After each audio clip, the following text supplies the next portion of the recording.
भोजपुरी फिल्मों ने पिछले 1.5 दशक में जिस तरह से अपना डंका बजाया है वो बहुत चौंकाता है। अगर हम साउथ इंडियन फिल्मों को छोड़ दें तो शायद ही कोई दूसरी इतनी बड़ी क्षेत्रीय फिल्म इंडस्ट्री होगी जिसने बड़े पैमाने पर कमाई की हो जितनी की भोजपुरी फिल्मों ने की है।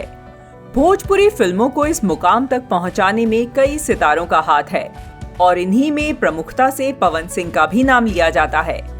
पवन सिंह की पहचान न केवल भोजपुरी दर्शकों के बीच ही है बल्कि पूरे देश में उन्हें पहचाना जाता है। यहाँ तक कि विदेशों में रहने वाले भारतीय भी उनके गानों पर ठुमके लगाते हुए दिखाई देते हैं।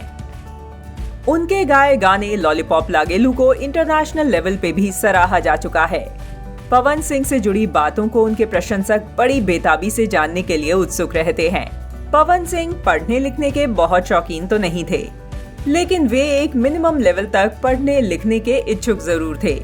पवन सिंह 3 भाई हैं और तीनों भाइयों में वे सबसे छोटे हैं। सन 2017 में इनके पिता रमाशंकर सिंह का निधन हो गया।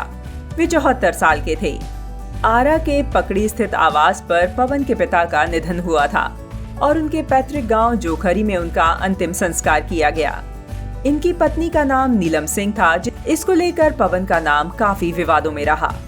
बतौर अभिनेता और गायक अपने आप को स्थापित करने के बाद हाल ही में पवन सिंह ने राजनीति में कदम रखा और बीजेपी ज्वाइन कर लिया।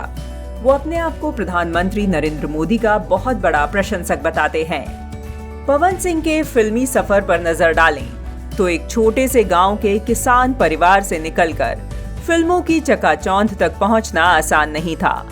बहुत मेहनत और लगन के बाद पवन सिंह को यह मुकाम हासिल हुआ। पवन सिंह ने अपने सफर की शुरुआत बतौर गायक के रूप में की थी। उनका पहला एल्बम था उड़निया वाली, जो कि साल 1997 में रिलीज किया गया था और दर्शकों को बेहद पसंद भी आया था। जिसके बाद फिल्मों में उन्हें जगह साल 2007 में आई फिल्म रंगली चुनरिया तोहरे नाम से मिली, जिसमें उन्होंने बतौर मुख्य अभिनेता अभिनय किया। फिल्मों में कई सालों तक संघर्ष करने के बाद उन्हें सफलता मिली और दर्शकों ने भी उन्हें अपने दिल में एक खास जगह दी। यूं तो पवन सिंह ने बहुत से गाने गाए हैं, लेकिन उनका जो गाना सबसे ज्यादा फेमस हुआ वो था लगावेलू जब लिपस्टिक। यह गाना आज हर किसी की जुबान पर है और हर शादी पार्टी में आपको यह सुनने को मिल ही जाता है। पवन सिंह की निजी जिंदगी की बात करें तो वह बेहद मनमौजी मिजाज के इंसान हैं और हंसने हंसाने में विश्वास करते हैं। 1 दिसंबर साल 2014 को वह नीलम सिंह के साथ शादी के बंधन में बंध गए थे और दोनों साथ में सुखद जीवन व्यतीत कर रहे थे। लेकिन उनके जीवन में दुख की वह घड़ी आई जिसके बाद साल 2018 में पवन सिंह ने 6 मार्च को ज्योति सिंह से शादी कर ली और अब ज्योति सिंह से भी उनका तलाक होने जा रहा है। दोस्तों, उम्मीद है कि आपको ये लेटेस्ट न्यूज पसंद आई होगी। इस वीडियो को लाइक करें और चैनल को सब्सक्राइब करना बिल्कुल भी ना भूलें।